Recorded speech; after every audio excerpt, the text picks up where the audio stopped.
Anino Horror Stories.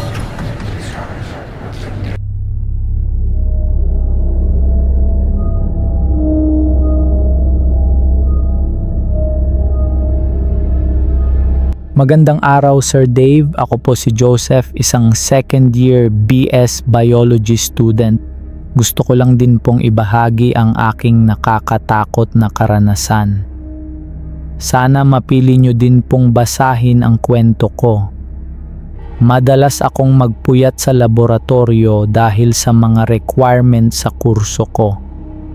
Sabi nga nila, kapag bio major ka, sanay ka dapat sa puyatan, formalin at bangkay ng palaka. Ngunit ngayong gabi, hindi lang basta specimen ang inabutan ko. Kailangan kong tapusin ang project ko tungkol sa comparative anatomy ng amphibians. Dahil finals na at ayokong malate sa submission, nagpaiwan ako sa science lab para tapusin ang sketches at notes ko. Pinayagan naman ako ng professor namin basta siguraduhin ko lang daw na isarado ko ang pinto pag uwi ko. Mag-isa lang ako. Tanging tunog lang ng ballpen ko ang naririnig sa loob. Tahimik. Mas tahimik pa kaysa sa library. Pero bandang alas 11 ng gabi, may narinig akong kakaiba. May kumakalampag. Parang may kumakatok mula sa loob ng lumang cabinet na nasa pinakadulo ng laboratorio. Pamilyar na ang cabinet na yon dahil matagal na itong naroon. Doon kasi nakalagay ang specimen na nakalagay sa bote. Mga palaka, ahas, pati ilang lamang dagat.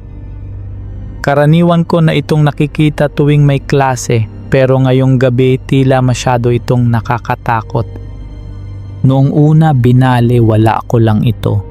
Baka kasi hangin lang. Pero habang lumilipas ang minuto, mas lumalakas ang kalampag nito. Parang may pilit na gustong makawala sa kabinet. Napalunok ako, hindi ko na matiis ang kaba, kaya nilapitan ko ang kabinet at doon ko nakita gumagalaw ang mga garapon, isa-isa unti-unting nag-uunahan. Ang mga takip ay kusang nagbubukas na parang may humihinga mula sa loob. Napaatras ako. Nakita kong unti-unting gumapang palabas ang mga specimen. Pero hindi iyon ang pinaka nakakatakot. Isang garapon na puro formalin ang biglang nahulog mula sa itaas ng cabinet. Nabasag ito sa sahig at mula roon may lumitaw. Isang ulo ng bata.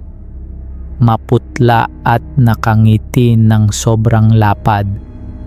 Walang tunog, walang salita. Pero ang mga mata niya ay diretso lang nakatitig sa akin. Hindi kumukurap, hindi kumikibo. Unti-unti siyang gumapang palabas sa nabasag na garapon. Ang buhok niya ay kumakapit sa tiles ng sahig at ang mga kamay niya ay dahan-dahang umaabot sa akin. Napatigil ako. Para akong na-freeze sa kinatatayuan ko. Hindi ako makagalaw, hindi ako makasigaw. Ang tanging nagagawa ko lang ay titigan siya habang unti-unti siyang lumalapit. Nang halos maabot na niya ang binti ko, doon lang ako natauhan. Mabilis akong umatras at tumakbo palabas ng science lab. Halos madapa sa pagmamadali. Hindi ko na isinara ang pinto. Hindi ko na kinuha ang mga gamit ko. Basta tumakbo lang ako. Pagkalabas ko ng gusali, amoy ko pa rin ang formalin na dumikit sa damit ko. Kinabukasan, wala akong pinagsabihan sa nakakatakot na nangyari sa akin. Pero naisip kong bumalik sa laboratorio. Hindi ko mawari kung bakit, marahil gusto ko lang makasiguro na totoo ang nangyari sa akin. At isa pa, may mga naiwang gamit din ako na dapat kunin. Pero hindi na ako mag-isang bumalik sa laboratorio dahil nagpasama na ako sa isa kong kaklase. Nagdahilan ako na may babalikan lang akong notebook na naiwan ko kagabi. Pagpasok doon ay parang normal lang naman lahat. Nakita ko ang naiwan kong notebook at ballpen kaya kinuha ko na ito. Ngunit nagtataka ako dahil walang bakas ng basag na garapon at amoy ng formalin sa laboratory. Binuksan ko muli ang kabinet na kagabi ay kumakalampag. Ngunit pagbukas ko nito ay nakaayos naman ang mga specimen na matagal nang naroon. Nagtaka na ako dahil kagabi ang mga specimen na yon ay gumagalaw. Wala ring ulo ng bata akong nakita. Napansin ng kaklase ko na bahagyang kumunot ang noo ko kaya napatanong siya kung anong problema. Nagdahilan na lamang ako at umiling na parang walang problema. At inaya ko na siyang umalis sa laboratory. Sir Dave, hanggang ngayon iniisip ko pa din ang karanasan ko ng gabing yon sa laboratory. Hindi ko alam kung sadyang totoo ba ang mga nakita ko o dala lang ng pagod ko ang mga nangyari sa akin. Hanggang dito na lamang po. Maraming salamat at more power po sa inyong channel.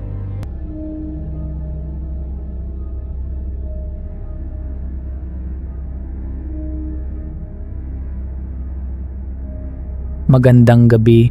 Ako nga po pala si Mariel, isang grade 10 student at kasapi ng theater club sa aming paaralan dito sa Quezon City. Simula bata pa ako, hilig ko na talaga ang umarte at sumali sa mga school play. Kaya kahit gaano kahirap ang mga practice, hindi ako nagrereklamo. Pero ngayong isusulat ko ito, gusto ko lang sanang mailabas ang bigat sa dibdib ko dahil sa nakakatakot na karanasan ko sa aming entablado. Nangyari ito 2 linggo bago ang Foundation Day program ng school.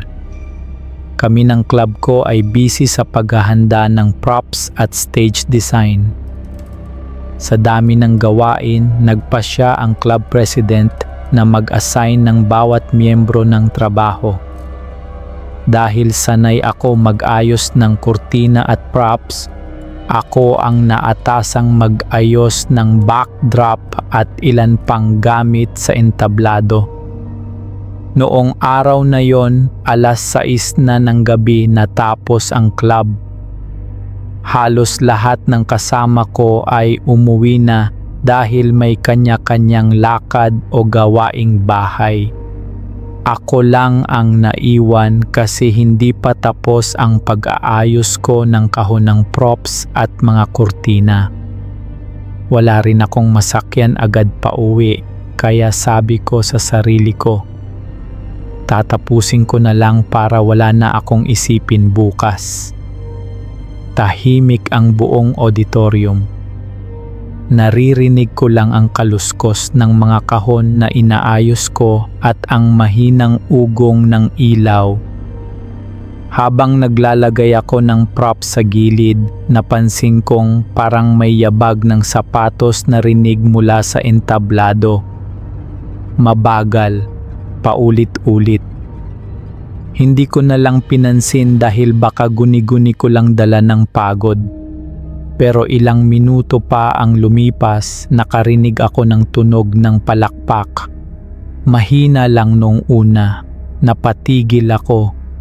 Hindi ko alam kung saan nanggagaling pero ramdam ko na galing mismo sa auditorium. Kinabahan ako pero sinubukan kong lakasan ang loob ko at sumilip sa audience area. At doon nagsimula ang tunay na bangungot. Halos mapatigil ang paghinga ko nang makita kong puno ang lahat ng upuan. Pero hindi sila normal na tao. Lahat sila ay nakaitim, tahimik lang nakaupo at nakatingin diretso sa entablado. Ang mas nakakatakot pa ay wala silang mga mukha. Parang binura ng isang brush, walang mata, walang bibig, walang kahit ano. Agad akong napaatras at napalingon sa entablado. Doon ko nakita ang isang babae na nakatayo sa gitna ng stage. Mahaba ang buhok niya na nakatakip ito sa kanyang muka at nakasuot ng puting bestida na puro mantsa. Hindi siya nagsalita. Dahan-dahan siyang lumingon sa direksyon ko, hindi gumagalaw ang paa. Hindi ko makita ang muka niya pero ramdam kong nakangiti siya. Muli kong narinig ang palakpak. Ngayon ay sabay-sabay na. Ang mga taong nakaitim ay pumalakpak ng dahan-dahan pero mabigat. Nanginginig na ang mga tuhod ko sa oras na yon. Gusto kong tumakbo pero hindi agad gumalaw ang katawan ko. Nang maglakas loob akong tumakbo papunta sa gilid ng entablado para makalabas, bigla akong may naramdaman. Isang malamig na kamay ang kumapit ng mahigpit sa braso ko. Para siyang yelo. Sobrang lamig na halos pumasok sa balat ko ang sakit. Napasigaw ako at pilit na kumawala hanggang sa makatakbo ako papunta sa pinto. Paglingon ko bago lumabas ng auditorium, nakita ko pa rin siyang nakatayo sa gitna ng entablado, hindi gumagalaw, hindi nagsasalita. Mula noon, hindi na ako nagtatagal ng mag-isa sa stage at tuwing dumadaan ako sa auditorium kahit maliwanag pa, parang naririnig ko pa rin sa tenga ko ang malakas at mabigat na palakpak. Hanggang ngayon, palaisipan pa rin sa akin kung ano ba talaga ang nakita ko at kung sino ang babae na nakita ko sa gitna ng entablado.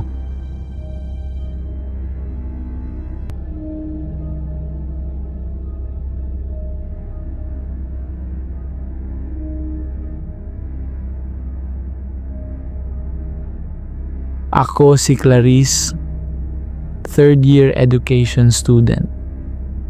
Isa sa mga requirements sa aming course ang demo teaching, kaya wala akong ibang choice. Ng isang gabi ay nagpaiwan ako sa lumang building para tapusin ang lesson plan ko.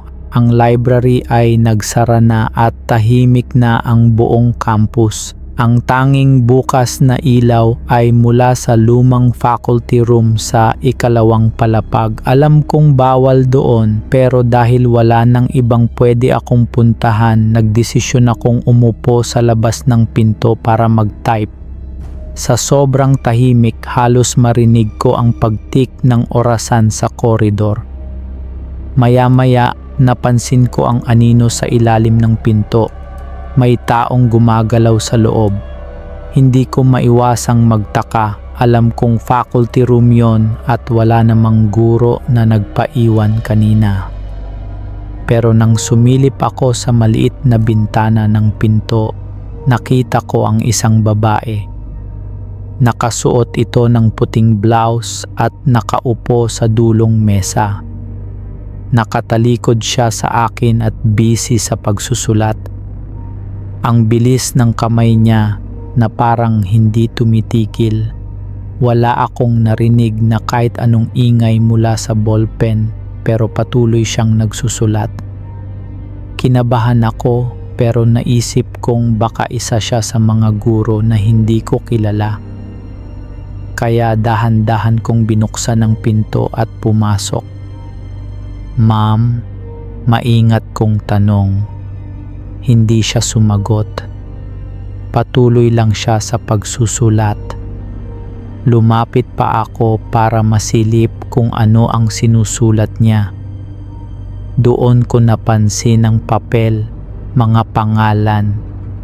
Isa-isa kong binasa. Una, hindi ko agad nakilala. Pero nang paulit-ulit kong titigan, parang pamilyar ang mga pangalan. Mga pangalan ng mga estudyante sa unibersidad, at saka ko lang napansin, lahat sila ay mga estudyanteng matagal nang patay. Yung isa, kaklase ng ate ko na namatay sa aksidente, ilang taon na ang nakalipas. Yung isa naman, isang pangalan na narinig ko na lang sa kwento. Estudyanteng nalunod sa swimming trip. At habang tumatagal, mas dumadami ang nakasulat. Napaatras ako. Naramdaman kong nanginginig ang tuhod ko at saka siya tumigil. Dahan-dahan niyang inangat ang ulo niya at lumingon sa akin. Nanlamig ako. Wala siyang mukha. Maputing balat lang ang nakatakip kung saan dapat may mata, ilong at bibig. Walang ekspresyon, walang kahit anong bakas ng pagiging tao. Pero kahit wala siyang mata, ramdam kong nakatitig siya sa akin. Mabilis akong kumaripas palabas ng faculty room. Halos mabangga ko ang mga upuan sa hallway, pero wala na akong pakialam. Ang gusto ko lang ay makalabas ng gusali. Matapos ang gabing iyon, hindi ako mapakali. Kahit sa klase kinabukasan, para bang paulit-ulit kong naiisip ang itsura ng babaeng nakita ko. Kinabukasan, nagpasya akong dumiretso sa faculty room bago magsimula ang klase. Dinala ko ang best friend kong si Rina para may kasama ako. Nang dumating kami, tahimik lang ang buong lugar. Walang kakaibang bagay maliban sa isang mesa sa dulo. Ang mismong mesa kung saan ko siya nakita kagabi. May nakapatong na papel doon. Akala ko simpleng scratch paper lang. Ngunit nang tingnan ko ng mabuti, nanginginig ang kamay ko. Dahil nakasulat sa papel ang mga parehong pangalan na nakita ko kagabi. Puro pangalan ng mga estudyanteng matagal nang patay. Mga aksidente sa eskwelahan, biglang pagkakasakit, o mga misteryosong pagkawala. Tinawag ko si Rina at pareho kaming kinilabutan, lalo na nang mapansin namin na may bagong idinagdag sa listahan. Ang pangalan ng isang kaklase namin, si Angela. Nabahala kami kaya nagtanong-tanong ako sa ilang mas nakatatandang guro. Doon ko lang nalaman ng kasaysayan ng faculty room. Ayon kay Ma'am Teresa, may isang dating guro sa English department na mahilig maglista ng pangalan ng estudyante sa kanyang klase. Sobrang istrikta raw niya at may mga usap-usapan na kapag naisulat niya ang pangalan mo sa special list niya, hindi ka tatagal. Madalas daw ay lumilipat ng eskwelahan ang estudyante o kaya na may biglang nagkakasakit. Ang guro raw na iyon ay namatay sa mismong mesa na iyon habang nagsusulat ng listahan. At mula noon, may mga nagsasabing tuwing hating gabi, makikita pa rin siya nagsusulat ng walang humpay. Kaya pala wala siyang mukha dahil sa dami ng kanyang kasalanan, sa dami ng pangalan ng kabataang naisama niya, tila ba kinuha na ng dilim ang kanyang pagkatao. Pagkatapos kong makita ang pangalan ni Angela sa listahan ng babaeng walang mukha, hindi ako mapakali. Gusto kong sabihin agad sa kanya, pero paano kung hindi siya maniwala? Baka isipin lang niyang nag-iimbento ako ng kwento. Kinabukasan, Habang nasa klase kami, napansin ko si Angela. Tahimik siya, parang wala sa sarili. Habang nagle-lecture si Prof, bigla na lang siyang nagulat at napatingin sa pintuan ng classroom. Sabi niya, may nakita raw siyang babaeng nakaputi na nakatayo roon. Ngunit nang sabay-sabay naming nilingon, wala namang tao. Simula noon, sunod-sunod ang mga kakaiba sa kanya. Nawawala ang gamit niya sa bag at laging napupunta sa mesa sa dulong bahagi ng faculty room. Kapag may pagsusulit, palagi niyang naririnig ang tunog ng ballpen na nagsusulat malapit sa kanya kahit wala namang tao, at minsan bigla na lang siyang nagigising sa gabi na para bang may malamig na kamay na humahawak sa kanya. Hindi ko na kinaya. Sinabi ko na lahat kay Angela tungkol sa babaeng walang mukha, tungkol sa listahan at tungkol sa mga pangalan ng mga estudyanteng matagal nang patay. Sa una, hindi siya naniwala, pero nang ipakita ko ang papel na nakita namin ni Rina sa faculty room, namutla siya dahil naroon nga ang pangalan niya. Wala kaming lakas ng loob na bumalik sa faculty room, kaya lumapit kami sa pari ng campus chapel. Ikinuwento namin ang lahat kahit nanginginig pa ako sa kaba. Ang sabi ng pari, matagal na raw may kwento tungkol sa isang guro na nagpaparamdam sa faculty room. Pinabendisyunan namin ang buong faculty room. Dinala ng pari ang holy water at nagsagawa ng dasal para sa kapayapaan ng kaluluwa ng babae.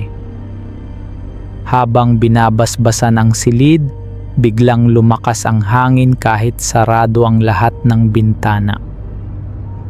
Narinig naming parang may nagkakalampagan na mesa at saka tuluyang bumagsak ang lumang ballpen sa sahig. Pagkatapos noon, naging tahimik ang buong lugar. Mula noon, wala nang nagpakitang multo. Wala nang naririnig na tunog ng ballpen at wala nang listahang lumilitaw. Si Angela ay unti-unting bumalik sa dati at hindi na niya naramdaman pa ang malamig na kamay sa kanyang pagtulog.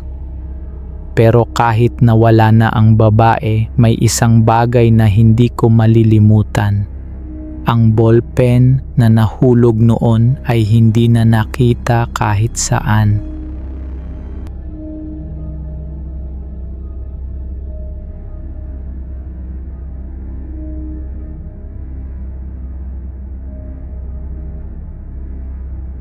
Ako si Renz, grade 11 student sa isang pampublikong paaralan dito sa Nueva Ecija. Ang ibabahagi kong kwento ay hindi pa katagalan dahil nangyari lamang ito sa akin bago matapos ang klase noong grade 10 ako. Ang paaralan kasi namin ay may bagong gusali, pero sa pinakadulo ito ng campus, nakatayo pa rin ang lumang banyo na kinatatakot ng karamihan. Bihira na itong gamitin kasi luma at may masangsang na amoy. Sabi ng mga guro, hindi na ito ipapasara dahil may bantay daw. Pero ang ibig nilang sabihin ng bantay ay hindi tao, kundi elemento. Hindi ko ito pinansin dahil hindi naman po ako naniniwala noon sa mga elemento. Pero isang araw, bigla nagbago ang aking pananaw sa mga usaping elemento. Ito po kasi ang nangyari. Isang araw na inis ang mga kaklase ko sa akin dahil hindi raw ako sumasama sa mga trip nila. Hindi po kasi ako nakasama sa minsang usapan na maglalaro ng basketball. Gawa nga po na tumutulong po ako sa gawaing bahay kapag araw na walang pasok. Kaya bilang hamon, pinapunta po ako ng aking mga kaklase sa lumang banyo para kunin ang bola na sinadyang ipasok doon. Ang kondisyon, Kailangan kong magtagal ng 10 minuto sa loob. Sabi ng isa kong kaklase, kung hindi daw po ako tatagal ay isa daw po akong duwag. Dahil ayaw kong mapahiya, pumayag ako na siyang pinagsisihan ko. Alas 6 na ng gabi at halos uwian na, dumiretso ako sa lumang banyo. Pagpasok at pagbukas ko pa lamang ng pintuan ay agad akong sinalubong ng amoy na parang bulok na tubig. At ang ilaw sa kisame ay mahina na. Kumikislap-kislap na rin ito. Narinig ko ang patak ng tubig mula sa gripo kahit sarado naman ito. Ang bawat hakbang ko ay lumilikha ng tunog na kumakalabog sa loob ko. Dinala ko ang flashlight ko at sinimulan kong hanapin ang bola. Nilakasan ko na lamang ang aking loob ng mga oras na yon. Ngunit habang naglalakad ako, napansin kong may kakaiba. Parang may mga anino kasi sa salamin na hindi tugma sa galaw ko. Marahan akong tumingin sa salamin. Doon ko siya nakita. Isang maliit na nilalang na parang bata pero kulay uling ang balat at mapula ang mga mata. Nakatayo siya sa tabi ng isang inidoro at nakangiti ito ng malapad. Nagtaasan ang mga balahibo ko sa nakita ko. Napaatras na ako pero biglang sumara ang pintuan.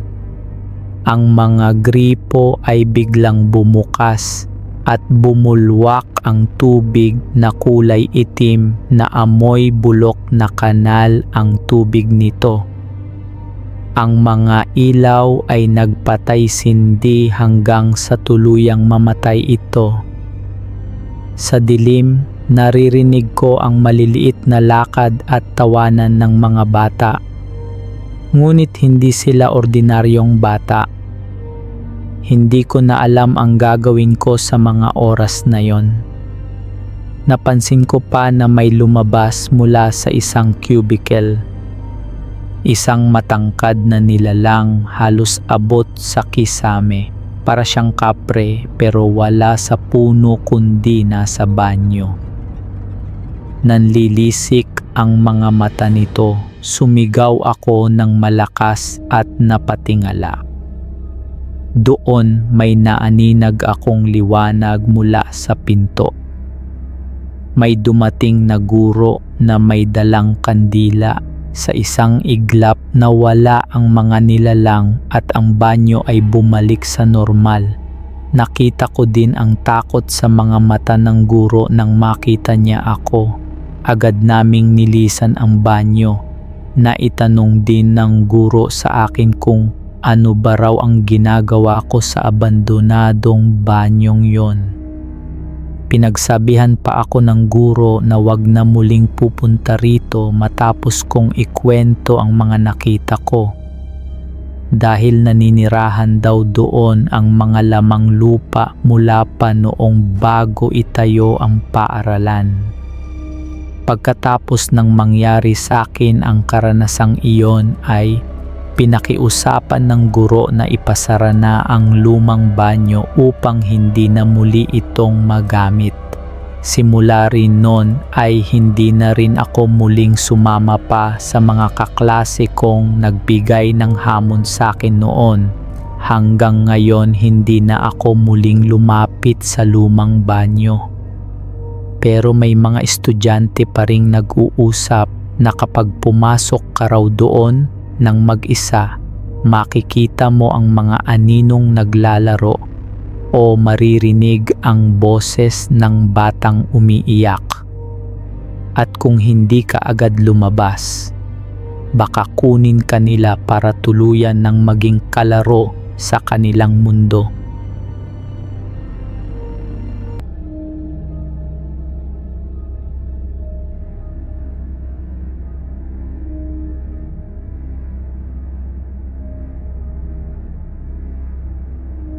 Hello po Sir Dave, naway nasa mabuti po kayong kalagayan. Ako nga po pala si Marco, isang janitor noon sa isang paaralan sa Quezon Province.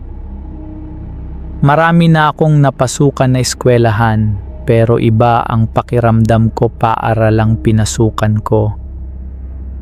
Hindi ko na po babanggitin ang pangalan ng eskwelahang ito. Kahit bagong pintura at makintab ang sahig, tila ba may bigat ang hangin, lalo na kapag sumapit ang gabi ang gusaling ito. Ang sabi-sabi pa nga raw ay nasunog ang unang gusali ng paaralang ito. At maraming estudyante at guro ang hindi nakaligtas. Sa halip na ibang lote ang pagtayuan ng bagong gusali, ginawa pa rin nila ang bagong gusali sa ibabaw ng lumang pundasyon.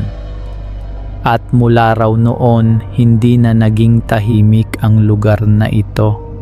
Isang gabi, ako ang naka-duty magbantay. 10:00 na ng gabi at halos tapos na ako sa paglilinis. Habang nag-iikot ako, may narinig akong mahinang tawanan ng mga bata. Kinilabutan ako dahil wala nang dapat tao sa oras na yon. Dahan-dahan kong sinundan ang tunog hanggang makarating ako sa dulong bahagi ng gusali.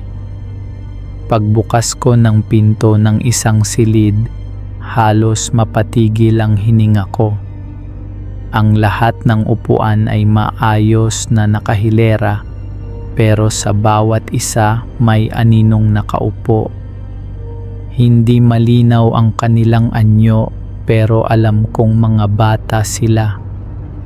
Tahimik silang nakatingin sa harap ng klase, para bang nag-aabang ng leksyon na hindi na matatapos. Sa unahan ng silid may isang guro. Ang kalahati ng kanyang katawan ay tila natupok ng apoy. Sunog ang balat, gusot ang suot, at ang isa niyang mata ay nakapikit na parang natunaw. Nakatitig siya sa akin. Hindi siya nagsalita, pero ramdam ko ang bigat ng kanyang galit at dalamhati. Parang natuyuan ako ng dugo.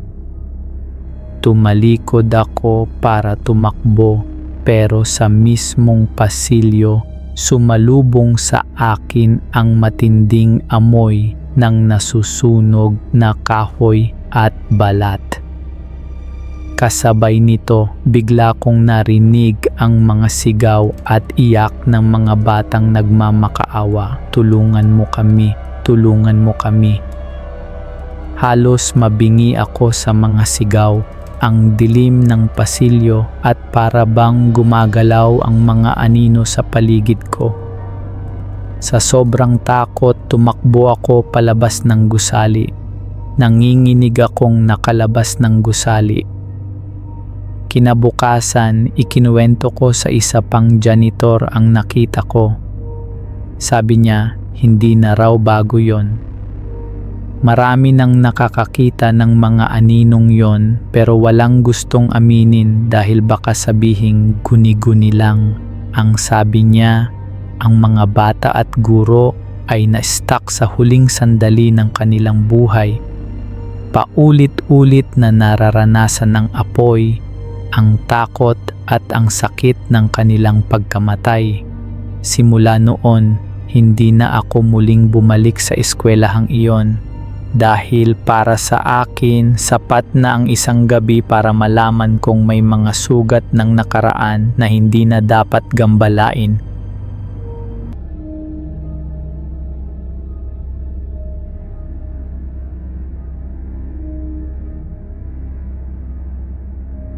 Magandang gabi Sir Dave. Ako nga po pala si Randy. At gusto ko pong ibahagi ang isa sa mga hindi ko malilimutang karanasan noong college pa ako. Hindi ko alam kung paniniwalaan niyo po itong ibabahagi ko, pero sana'y makinig kayo hanggang dulo. Noong 2016, nag-aaral ako sa isang kilalang unibersidad sa Manila. Architecture ang kurso ko at alam nyo naman siguro kung gaano kahirap at kalakas kumain ng oras ang course na yon. Plates, research at endless deadlines, lahat yan sabay-sabay. Dahil doon, madalas akong mag-overnight at minsan halos hindi na natutulog. Isang gabi, halos patapos na ang finals week. Kailangan kong matapos ang research paper ko tungkol sa lumang estruktura ng simbahan sa Intramuros. Dahil masyado nang maingay sa dorm at puno ang mga coffee shop, nagdesisyon akong magpunta sa school library para makapag-focus. Alas 7 pa lang ng gabi nang dumating ako. Marami pang estudyanteng nagbabasa, nagre-review at gumagawa ng assignment. Gusto ko ang ambience, nakakakalma at nakakapagpa-concentrate, ngunit habang lumalalim ang oras, isa-isa nang nag-aalisan ang mga tao. Napansin ko na bandang 8:30 PM, ako na lang ang natira sa mesa malapit sa lumang shelves. Ang ilaw ay medyo mahina na rin sa lugar na iyon dahil isa lang ang bukas na ilaw. 9 PM. Closing time na raw ng library. Narinig ko ang librarian na tinawag ang huling grupo ng estudyante na umalis. Abala pa rin ako sa pagsusulat at pagkuha ng notes, kaya hindi ko napansin na nalock na pala nila ang pinto. Nagulat ako nang biglang natahimik ang buong silid. Tanging tunog ng electric fan at pagtibok ng puso ko ang naririnig ko. Agad akong tumayo at lumapit sa main door para lumabas. Doon ko lang napansin, nakakandado na ito. Kinabahan ako. Kumakatok ako ng malakas. "Miss, sir, may tao pa po dito," sigaw ko, pero walang sumasagot. Humugot ako ng cellphone para tawagan ang guard. Ngunit sa malas, low-bat at namatay ito pagkabukas ko pa lang. Ang kaba sa dibdib ko ay nagsimulang lumakas. Hindi ko alam kung paano ako makakalabas. Habang naglalakad ako pabalik sa mesa, napansin ko ang isang maliit na pinto sa likod ng mga shelves, isang hindi ko pa nakikita noon. Mukhang luma na ito, gawa sa kahoy at medyo may kalumaan ang itsura. Sa isip-isip ko, baka iyon ay maintenance exit o daanan ng janitor. Dahan-dahan ko itong binuksan. Tumunog ito ng malakas. Pagbukas ko, bumungad ang isang makipot na hallway na madilim. Amoy lumang kahoy, alikabok at parang basang papel ang sumalubong sa akin. Ang pader ay yari sa lumang kahoy at parang hindi talaga ginagamit ang lugar na iyon. Sinubukan kong umusad, umaasa na may ibang daan palabas. Ngunit habang naglalakad ako, biglang nag-iba ang atmosphere, para bang bumigat ang hangin. Ramdam ko ang panlalamig mula ulo hanggang paa. Tapos, narinig ko ang mahinang boses. "Hindi ka na makakauwi." Tumigil ako. Parang galing sa likod ko. Dahan-dahan akong lumingon, pero wala namang tao. Nakiramdam akong muli, at muli kong narinig. Mas malinaw na, mas malapit. "Hindi ka na makakauwi." Parang mismong sa tenga ko ibinulong. Pinagpawisan ako ng malamig. Pilit kong pinalakas ang loob ko at binilisan ng hakbang. Hanggang sa may nakita akong pinto sa gilid ng hallway. Wala na akong nagawa kundi silipin kung saan iyon papunta. Pagbukas ko, isang lumang silid ang bumungad. Punong-puno ito ng mga libro na inaamag na at tila hindi pa nahahawakan ng kahit sino sa loob ng dekada. Sa gitna ng silid, may isang estudyanteng babae na nakaupo. Naka-uniform siya, luma at kupas na, parang galing pa sa 1970s. Tinanong ko kung okay lang ba siya. Walang sagot, nakatalikod lang siya. Lumapit ako ng kaunti at doon ko napansin, wala siyang ulo, nanigas ang tuhod ko, hindi ako makagalaw. At bigla siyang tumayo, mabagal at humarap sa direksyon ko kahit wala siyang ulo, para bang nakikita niya ako. At doon ko narinig muli, pero ngayon sobrang lapit ng boses, parang nasa mismong loob ng ulo ko. Hindi ka na makakauwi, kasama ka na namin. Dali-dali akong tumakbo palabas, hindi na lumingon. Ang hallway ay parang humahaba at hindi ko na makita ang dulo. Nararamdaman kong may malamig na hangin na sumusunod sa akin at sa bawat segundo lumalakas ang bulong.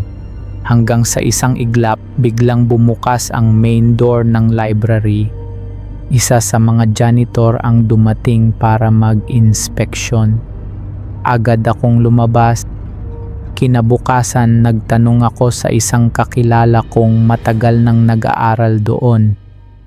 Sabi niya, matagal nang may kwento tungkol sa library.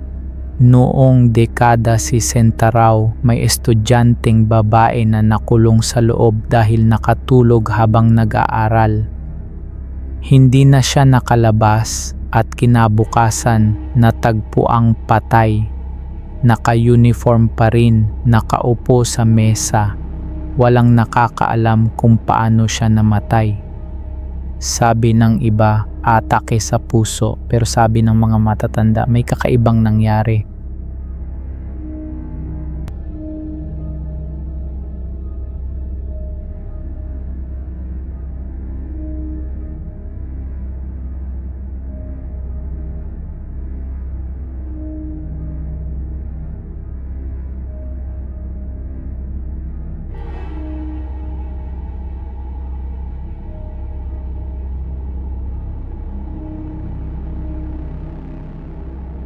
Hello Sir Dave, magandang araw po. Ako nga po pala si Lea at college student po ako noon sa Maynila nang mangyari ang ikukwento kong hindi ko malilimutan. Nakikitira lang po ako sa isang boarding house malapit sa campus. Simple lang ang buhay ko noon. Papasok ng klase, kakain, matutulog at minsan tumatambay kasama ng mga kaklase. Pero isang gabi, isang pangyayari ang nagbago ng paniniwala ko sa mga kwento ng multo. Eksaktong 8:00 ng gabi, nagpaalam ang kaklase naming si Erica. Sabi niya, uuwi na siya sa boarding house kasi maaga pa ang klase bukas. Normal lang, nakangiti pa siya at nagpaalam ng una na ako. Pero kinabukasan, nagulat kami nang hindi siya pumasok. Inakala namin baka absent lang. Lumipas pa ang ilang araw pero hindi pa rin siya pumapasok sa klase namin. Nag-alala na ang mga kasama ko sa klase. May nagsabi sa aming jeepney driver na madalas naming nasasakyan na nakita raw si Erica isang gabi naglalakad sa kahabaan ng madilim na kalsada sa bandang Espanya. Wala raw siyang kasabay at nakatingin lang sa malayo, parang tulala. Ang pinagtataka pa daw ng nakakita ay kahit halos hating gabi na, nakasuot pa rin siya ng uniform. Tinawag daw siya ng driver pero hindi siya lumingon. Sa halip, nagpatuloy lang siya sa paglakad hanggang sa mawala ito sa dilim. Isang gabi habang nag-aaral ako, may kumatok sa pinto ng boarding house ko. Pagbukas ko, nakita ko si Erica. Nakatayo lang siya, maputla at parang pagod na pagod. Sabi niya, "Pwede ba akong pumasok? Gusto ko lang magpahinga." Agad ko naman siyang pinapasok. Pero imbes na umupo, tumayo lang siya sa gilid ng kwarto, nakatingin sa mesa kung saan nakabukas ang aking laptop. Walang imik, walang galaw, para bang malayo ang iniisip. Kumuha ako ng tubig sa kusina upang ibigay ito kay Erica. Ngunit paglingon ko sa kinaroroonan ni Erica ay wala na siya. Nagtaka na ako noon, Sir Dave. Hinanap ko siya pati sa labas ng pinto pero wala na talaga siya. Inisip ko na lamang na baka mabilis lang siyang umalis dahil masama ang pakiramdam niya. Kinabukasan, dumating ang masamang balita. Nalaman namin mula sa dean na si Erica ay naaksidente daw 3 gabi na ang nakalilipas. Matapos siyang sumakay ng jeep pauwi, nabundol daw siya ng kotse at agad na binawian ng buhay. Hindi ko alam kung anong mararamdaman ko. Parang imposible naman kasi dahil nakita ko pa siya kagabi at pinuntahan pa niya ako sa boarding house ko. Makalipas ang ilang araw ay nilibing na si Erica. Halos lahat sa aming klase ay pumunta sa araw na yon. Yun na rin ang araw na kami ay mamamaalam na sa aming kaibigan. Naalala ko ang isang kaibigan na dumating sa kwarto ko, ang malamig niyang presensya, ang paghingi niya ng pahinga. Doon ko lang napagtanto na baka hindi na siya buhay noong kumatok siya sa pinto ko. Naisip ko na lang na gusto niya lang mamaalam sa akin ng gabing yon.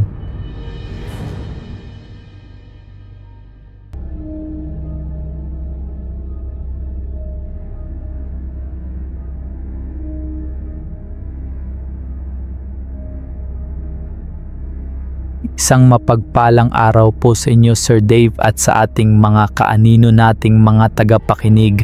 Tawagin niyo na lang po ako sa pangalang Liza. Gusto ko pong ibahagi ang isang karanasan ko noong nasa kolehiyo pa ako. Hanggang ngayon, ilang taon na ang lumipas pero hindi pa rin nawawala sa isip ko ang gabing iyon. Noong second year college ako, lumipat ako sa isang lumang dormitoryo malapit sa University Belt. Napilitan ako kasi mura ang renta at malapit sa campus. Pero simula pa lang sa unang araw, may kakaibang bigat na akong naramdaman sa lugar na pinaglipatan ko. Sir Dave, ang mga dingding po doon ay gawa sa kahoy, may bitak at lumang pintura. Ang dorm ay may 2 palapag. Sa itaas ako na-assign kasama ang 5 pang boarders. Pero may isang lugar na iniiwasan ng lahat, ang CR sa 2nd floor. Sa tuwing nababanggit yon, biglang nagkakatinginan ang mga kasama ko at may bumubulong ng, "Huwag kang pupunta doon nang mag-isa sa 10 oras ng gabi." Una, hindi ko pinansin, sanay naman po ako sa mga horror stories at iniisip ko lang na baka gawa-gawa lang nila yon para takutin ang mga bagong boarder. Hanggang isang gabi, napatunayan ko kung gaano kalakas ang sumpa ng CR na yon. Bandang 2:00 ng madaling araw, gising pa ako dahil tinatapos ko ang research paper ko na ipapasa kinabukasan. Lahat ng kasama ko sa kwarto ay tulog na.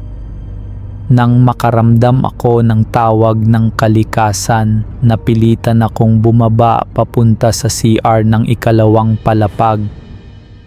Tahimik ang buong dorm. Rinig ko lang ang mahina at paulit-ulit na ugong ng hangin sa labas. Pagpasok ko sa CR, amoy agad ang lumang kahoy. Pagkapasok ko sa cubicle, una kong narinig ang paghagulgol. Mahina lang, parang iyak ng babae. Naisip ko agad na baka may isa pang boarder na naunang gumamit ng banyo. Pero nang silipin ko sa ilalim ng cubicle, wala man lang anino o kahit tsinelas akong nakita. Dahan-dahan akong lumabas at doon ko siya nakita. Nakatayo siya sa harap ng lumang salamin. Basa ang buhok niya, nakalaylay hanggang balikat at ang uniforme niya ay lumang style na parang sinaunang uniforme. Sa unang tingin, parang ordinaryong babae lang hanggang sa tumingin siya sa akin. Wala siyang mga mata. Ang nasa loob ng butas ng kanyang mga mata ay puro dugo na dumadaloy pababa sa kanyang pisngi. Basa ang sahig sa tulo nito. Habang umiiyak siya, lumalalim ang hagulgol at parang gumagala siya sa buong silid.